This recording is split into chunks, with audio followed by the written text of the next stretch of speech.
Hey Twinkl parents, today I'm going to be showing you how to make these heart-shaped biscuits for someone special this Mother's Day. You will need the following ingredients and equipment. Start by preheating the oven to 180 degrees. Then you need to mix together the flour and sugar. Once you've done that, you then need to take the butter and rub it into the mixture using your fingers. It's now time to add the lemon juice and rind. When you've done that, you then need to add the egg to make a stiff dough.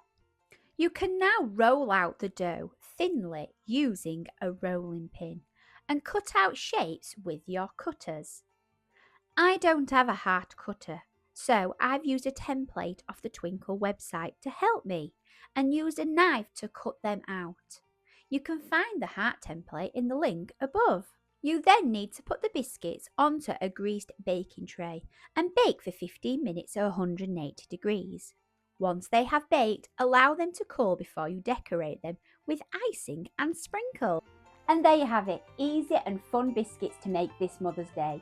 And if you're looking for more Mother's Day content, don't forget to like and subscribe to the channel. And I'll see you next time.